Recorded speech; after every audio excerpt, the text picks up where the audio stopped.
পুষ্পা নাম सुन के फ्लावर समझे क्या फायर है अपन।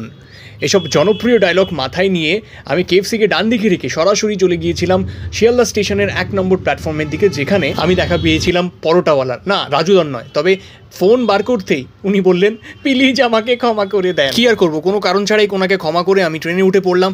গন্তব্য কাঁকড়া মির্জানগর। ইদানিং ফুড ব্লগারদের তাড়নায় খাবার দোকানের মালিকদের মাথায় হাত। খ্যাতির বিড়ম্বনা বোধহয় একেই বলে। একটু ভাইরাল হলেই আপনাকে আপনার ব্যবসা নিয়ে বসতে হবে অন্য কোনো জায়গায়। যাই হোক, তাদের অসুবিধাটা বুঝতে পেরে আমি আমার ব্যবসার দিকে মন দিলাম, অর্থাৎ ভিডিও বানানোর দিকে। ট্রেন তখন সবুজ মাঠের মধ্যে দিয়ে ছুটে চলেছে কাঁকড়া মির্জানগরের উদ্দেশ্যে, কারণ আমাদের গন্তব্য ছিল কচুয়াধাম। কলকাতা শহর থেকে 51 কিলোমিটার দূরে শিয়ালদা স্টেশন থেকে মাত্র 10 টাকার বিনিময়ে মাত্র 1.5 ঘন্টার মধ্যেই আমরা পৌঁছালাম অসাধারণ সুন্দর কিছু সিনারি উপভোগ করতে করতে এই কাঁকড়া মির্জানগরে।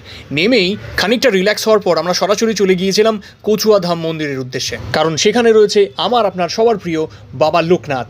স্টেশন থেকে মন্দিরের দূরত্ব 15 মিনিট এবং ভাড়া নিয়েছিল মাত্র 10 টাকা। টোটো থেকে নেমে আমি বুঝতে পারলাম 2019-এর পরেই এখন আসাটা আমার একদমই বৃথা যাবে না, কারণ অন্যান্য সব মন্দিরের থেকে এই মন্দিরের এনভায়রনমেন্টটা যেন একটু আলাদা। চারিদিকে অদ্ভুত শান্ত পরিবেশ এবং অসাধারণ সুন্দর সিনারি আপনার চঞ্চল চৌধুরী মনকে শান্ত বাক করতে বাধ্য। কচুয়ার একটা সম্পূর্ণ বড় ভিডিও আমি আপলোড করেছি, যেখানে এখানকার সমস্ত তথ্য আমি দিয়েছি, কিভাবে আসবেন, কিভাবে পুজো দেবেন। ইনি হচ্ছেন এখানকার প্রধান পুরোহিত। এবছরের এই শেষ রিলে আপনাদের সকলকে জানাই হ্যাপি নিউ ইয়ার।